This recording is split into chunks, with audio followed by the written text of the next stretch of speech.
আমাদের সাতকানিয়ার সূর্য সন্তান জনাব জসীমউদ্দিন আব্দুল্লাহ, এরশাদুর রহমান রিটু, শফিকুল ইসলাম রাহি, শাহাবুদ্দিন রাশেদ, সরওয়ার কামাল, আমাদের যুব দলের হাসান, মকসুদ, হাবিব, আফসার, নাসির, ইব্রাহিম মেম্বার, যুব শফি সওদাগর, স্বেচ্ছাসেবক দলের আহমদ হোসেন, জাসাসের আহমদ সৈয়দ সহ আবুল হোসেন এবং ওসমান ভাই সহ যারা উপস্থিত আছেন, যারা আমার বক্তব্য শুনছেন, সবাইকে বাংলাদেশ জাতীয়তাবাদী দলের পক্ষ থেকে, জাতীয়তাবাদী দলের নেত্রী, দেশনেত্রী বেগম খালেদা জিয়ার পক্ষ থেকে ঈদ শুভেচ্ছা জানাচ্ছি আপনাদেরকে। প্রিয় সহকর্মীবৃন্দ, নেতৃবৃন্দ বক্তব্য রেখেছেন। আজকে আসলে আমাদের বাংলাদেশ জাতীয়তাবাদী দলের একটা কর্মসূচি ঘোষণা করেছে। সেই কর্মসূচিটা হচ্ছে সবার আগে বাংলাদেশ।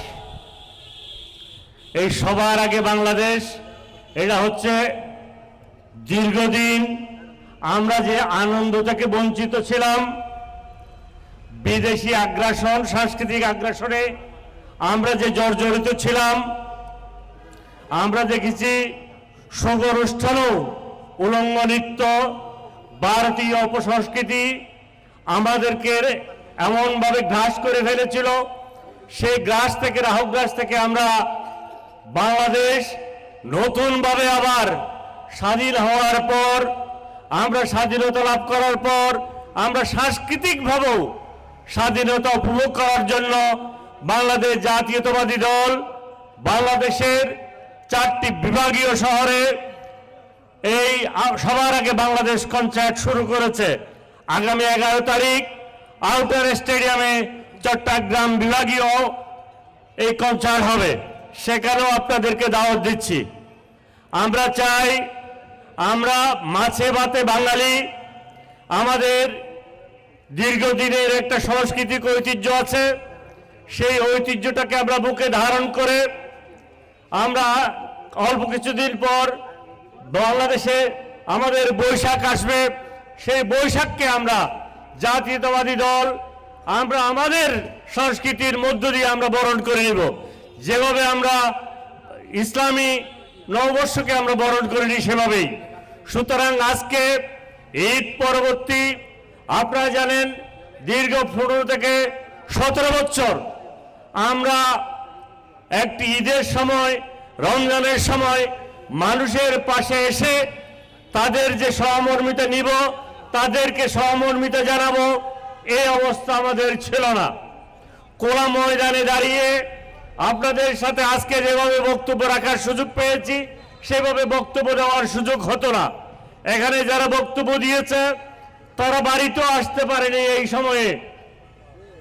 এমন একটা অবস্থা থেকে উত্তরণ হওয়ার পর আমরা আপনাদের সাথে একটা আনন্দ উৎসব করতে চাই।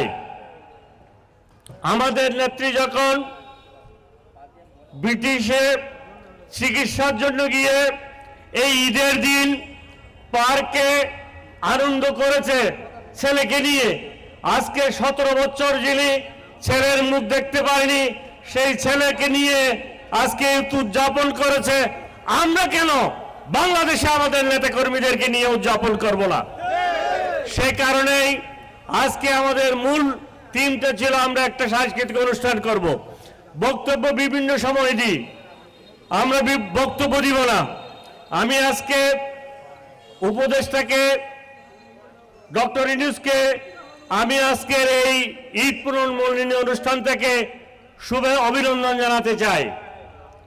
উনি বাংলাদেশের সরকার প্রধান হিসাবে বিদেশে গিয়ে, ডিস্ট্রিক্ট সম্মেলনে গিয়ে উনি বাংলাদেশের ভাবমূর্তিকে যেভাবে উপরে উঠেছেন, এতে করে আমরা বলতে পারি আগামীতে বাংলাদেশের মর্যাদা বিশ্বের ইতিহাসে আমরা আমাদের নতুন যুগের সূচনা করব ইনশাআল্লাহ।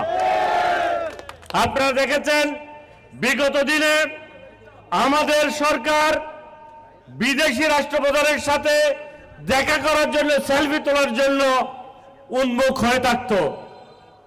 আপনি জানেন 140 কোটি দেশের প্রধানমন্ত্রী 20 কোটি দেশের এক প্রধান উপদেষ্টার সাথে দেখা করার জন্য তার সভা শপথ নিয়ে দীর্ঘক্ষণ বসেছিল, এবং আমাদের দেশের প্রধান উপদেষ্টা যখন সম্মেলন কক্ষে ঢুকে তারা দাঁড়িয়ে, মোদি সহ সবাই দাঁড়িয়ে তাকে সম্বোধন করেছে। এতে করে বোঝা যায় আমরা কোন অবস্থানে এখন অবস্থান করছি। আপনারা জানেন বার্মা থেকে রিফিউজিরা বাংলাদেশে এসেছে, এতদিন পর্যন্ত সেই রিফিউজি ফাটানোর কোন উদ্যোগ গ্রহণ করে নাই। প্রথম ইউনূস সরকার বিসপেক সম্মেলনে যাওয়ার পর, বার্মার সরকারকে বলার পর ওই মিটিংয়ে 1,80,000 রিফিউজি ফেরত নেওয়ার সম্মত হয়েছে। 70,000 যাচাই বাছাই করছে, অল্প কিছুদিনের মধ্যে 5 লক্ষ তারা নিয়ে যাবে। তাহলে বাংলাদেশের সরকার প্রধানের মর্যাদা, বাংলাদেশের সাধারণ পাবলিকের মর্যাদাকে বৃদ্ধি করে দিয়েছে। আমরা বিদেশে চিকিৎসার জন্য যখন ভারতে যেতাম, ভারতের লোকেরা আমাদেরকে নাক চিটকিয়ে কথা বলতো। আজকে ব্যাংকক থেকে শুরু করে মালয়েশিয়া, চায়না আমাদেরকে চিকিৎসার জন্য বিভিন্ন ধরনের সুযোগ সুবিধার প্যাকেজ ঘোষণা করেছে। সুতরাং উনি ওখানে বলেছেন, বক্তৃতা দিতে গিয়ে উনি কিভাবে প্রসিদ্ধ হয়েছেন, উনি কিভাবে সারা বিশ্বের বুকে বাংলাদেশের মর্যাদাকে তুলে ধরেছেন তার বক্তব্য বলেছেন। এবং একটা কথা বলেছেন, তিনি বাংলাদেশে অতি দ্রুত সময়ের মধ্যে ইনক্লুসিভ একটা নির্বাচন দিবে। ইনক্লুসিভ নির্বাচনের অর্থ হচ্ছে জনগণের ভোট, জনগণ ভোট কেন্দ্রে গিয়ে অন্ধকার বক্সে ঢুকিয়ে গিয়ে সিল মেরে বক্সে ঢুকাবে। কোন শক্তি এই ভোটারের প্রতিবাদ, ভোটারকে বাধাগ্রস্ত করতে পারবে না, এমন একটা ভোটের আয়োজন উনি করার প্রতিশ্রুতি দিয়েছেন। সুতরাং আগামী দিনে যে ভোট হবে, যেই নির্বাচন হবে, সেই নির্বাচন হবে অবশ্যই ইনক্লুসিভ নির্বাচন। আমরা যে নির্বাচনের জন্য দীর্ঘ 17 বছর আন্দোলন করেছি, সেই নির্বাচনই হবে। ইতিমধ্যেই অনেকেই টেলিভিশনের টক শোতে বলে বিএনপি শুধু নির্বাচন নির্বাচন বলে। মাঠে যারা আমাদের প্রতীক নিয়ে গত নির্বাচনও আন্দোলন করেছে, ভোট করেছে, তারাও বলে বিএনপি এত বেশি ভোট চাই কেন? আমরা তো আন্দোলন করেছি ভোটের জন্য, একটা তত্ত্বাবধায়ক সরকার গঠন করার জন্য, নাকি অন্য কিছুর জন্য আন্দোলন করেছি? আমরা বলছি শেখ হাসিনা ভোট চুরি করেছে, দিনের ভোট রাতে নিয়ে ফেলেছে, এবং ভোট ছাড়াই ক্যান্ডিডেটকে জয়যুক্ত নির্বাচিত করেছে, বিনা ভোটে 154 জনকে নির্বাচিত করেছে। সেই জন্য আমরা চাইছি একটা ইনক্লুসিভ নির্বাচন। এই নির্বাচনের জন্য আমরা একটা ইনক্লুসিভ নির্বাচনের জন্য, তত্ত্বাবধায়ক সরকারের জন্য আমরা 17 বছর আন্দোলন করেছি। আন্দোলনের ফসল এই সরকার। তো এই সরকারের কাজ কি? নির্বাচন দেওয়া না? তো সেই নির্বাচনে তো আমরা যাচ্ছি। কিছু ফলাফাইন, আমাদের ফলাফাইন জুলাইয়ে 34 দিন আন্দোলন করে তারা মনে করছে আমরা মনে হয় দুনিয়া জয় করে ফেলেছি, দেশ স্বাধীন করেছি। আমরাও বাহবা দিয়েছি। অবশ্যই আমাদের তরুণ প্রজন্ম আমাদের আন্দোলনে যোগদান করার পর তাদের সাথে মিলে আমরা দেশকে স্বাধীন করেছি। এরপরে তো তাদের ক্লাসরুমে চলে যাওয়া উচিত ছিল, তারা ক্লাসরুমে আর যায়নি। তারা তখন মিষ্টির গন্ধ পেয়েছে, পকেটে মিষ্টি ঢুকানো শুরু করেছে। আপনারা কি শুনেছেন কিনা জানি না,